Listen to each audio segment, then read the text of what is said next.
Marami sa atin na naghahangad ng maraming pera pero kukonti lang ang may alam kung paano ito ma-achieve. Pero what if hindi get-rich-quick schemes at pagiging lotto winner ang kailangan mong gawin? Ngunit isang simpleng listahan lang pala at actionable steps na kaya mong gawin ngayon para ma-achieve mo yung financial success sa buhay. Stick around dahil by the end of this video, for sure na may magbabago sa mindset mo. Pero before we start, ilike mo na rin ang ating video. Kaya kung handa ka na, let's go!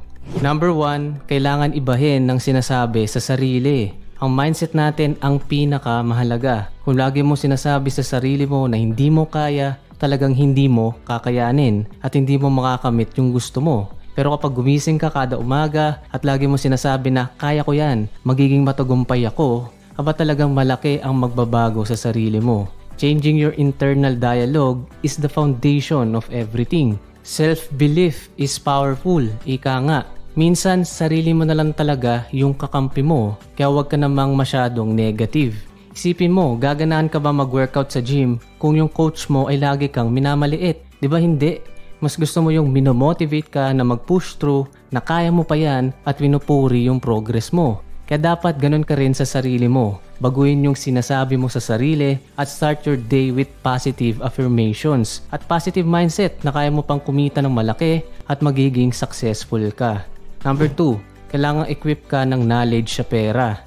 Knowledge is power, especially pagdating sa money. Hindi lang sapat na marunong kang kumita, dapat marunong ka ring mag-manage ng pera. Aralin ng tamang pag-i-invest, pag-iipon, pagbabudget at pag-grow pa ng pera mo. Start by educating yourself. Napakaraming resources na available. May mga libro, YouTube videos, podcasts, online courses, seminars at iba pa na magtuturo sa iyo tungkol sa pera. Kapag mas marami kang alam, mas gumagaling din yung decision making mo pagdating sa pera. Tandaan na hindi lang naman palakihan ng kinikita kada buwan, pero kung gaano kadaming pera ang kaya mong itabi at mapalago pa. Kaya imbes na mag-invest ka ng time sa paglalaro lang ng games, panonood ng mga kalokohan, panonood ng mga nakabikini sa TikTok, try mo rin mag-invest ng time about financial literacy. Ito ang susi kung paano pa dadami ang pera mo sa kasalukuyan at maging sa hinaharap. Number 3, kailangang hindi ka play safe. Hindi ka kikita ng madaming pera kung lagi kang takot sumubok. Minsan kailangan nating mag-take ng risk or calculated risks. Dapat matuto kang mag-step out sa iyong comfort zone kahit na mahirap ito gawin. Parang let's say si Juan at si Pedro, magkatrabaho sila sa isang kumpanya at pares na kumikita ng 30,000 pesos per month. Si Juan, pa-chill-chill lang kasi safe at secure na siya sa trabaho niya. Kasi kahit anong mangyari, kikita siya kada buwan. Pero itong si Pedro, kahit na may siguradong kita kada buwan, ay sumubok pa rin siya na magtayo ng video editing business niya. Tapos sinasikaso niya yon tuwing tapos na yung shift niya sa trabaho or kapag day off. Dahil dito, kumikita siya ng additional 10,000 pesos kada buwan. Dahil hindi play safe si Pedro katulad ni Juan, nagkaroon pa siya ng extra income. For sure din naman na may chance pang lumaki ang kinikita niya dito at posibleng maging main source of income rin niya sa future. Ang mga successful kasi na tao, naintindihan nila na yung risk ay part ng game. Kaya gumagawa sila ng plano, sabay execute.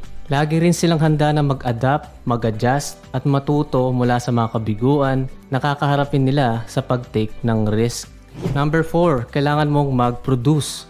Ngayon, naisip mo na dapat kang mag-take ng risk. Kailangan na ma-shift din yung mindset mo na wag puro consume pero dapat mag-produce ka rin. Kapag nagawa mo ito, ang dami magbubukas na possibilities para lumago ang pera mo at maging matagumpay ka. Whether isang product yan, service, or even content creation. Kahit ano pa yan, dadami yung pera ng mga taong kayang mag-produce ng something na may value. Kaya tanungin mo ang sarili mo, ano ba yung kaya mong makreate para sa ibang tao na kailangan nila o gusto nila? Ano yung idea mo na pwedeng valuable para sa iba? Dapat hindi lang ikaw yung taong laging bumibili kapag may sale, pero dapat ikaw naman yung nagbebenta.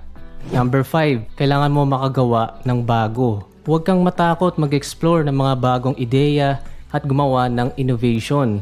Ito rin yung magbibigay sa'yo ng competitive edge. Ano yung bago or unique na kaya mo may offer sa marketplace? Isipin mo yung angkas, bagong idea siya dito sa Pilipinas na bakit imbis kotse lang, pwede rin naman pala gamitin yung motor para makatulong sa commute problem ng mga tao. Bago siya dito sa Pinas pero hindi naman siya kasi parang galing din yung idea niya mula sa mga naunang app or business. Kaya hindi mo naman need na mag-imbento ng isang bagay para mas kumita ka pa.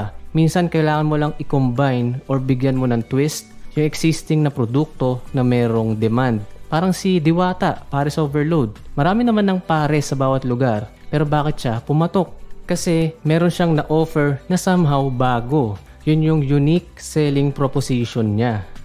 Number 6, kailangan meron kang strategy. Para dumami pa ang pera mo, hindi pwedeng bara-bara ka lang. Planuhin ang mga hakbang mo, alamin ang mga goals mo, at gumawa ng konkretong plano kung paano mo ito maaabot.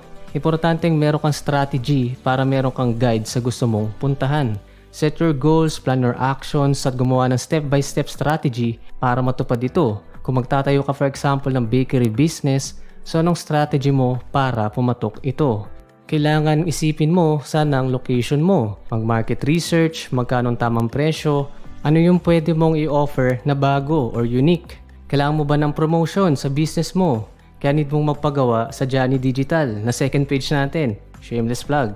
Or sa future ba need mo pang magkaibang branch or mag-franchise model ka. Dapat meron ka talagang strategy. Nalito yung magsisilbing gabay mo para lagi kang may focus at on track ka. Especially pag dumating yung mga pagsubok. Number 7, kailangang hindi ka emosyonal. Sa pagpapadami ng pera, sa trabaho at sa negosyo, maraming challenges kaya dapat nonchalant ka or kalmado lang. Huwag kang papadaig sa emosyon mo. Maging logical at rational ka sa mga desisyon na gagawin mo. Lalo ka lang papalpak at magkakamali kapag yung decision making mo ay based on emotions. Practicein mong maging kalmado at composed kahit pa sa stressful na situations. Huwag kang mararatel or magpapanik.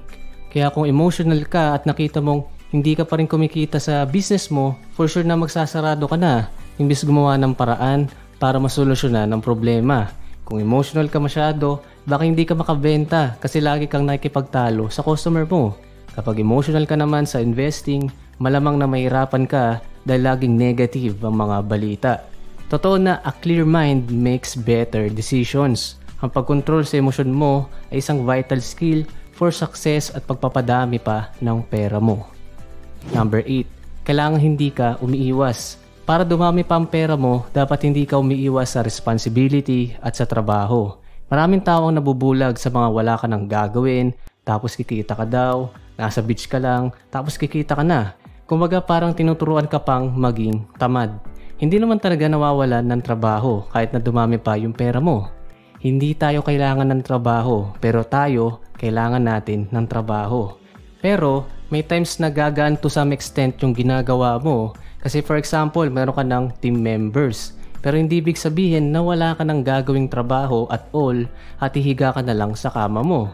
Kahit si Elon Musk nga na bilyonaryo, nagtratrabaho pa rin. Tapos ikaw, gusto mo petics ka lang at biglang kikita ng malaki kada buwan? Number 9, kailangan mong mag-level up.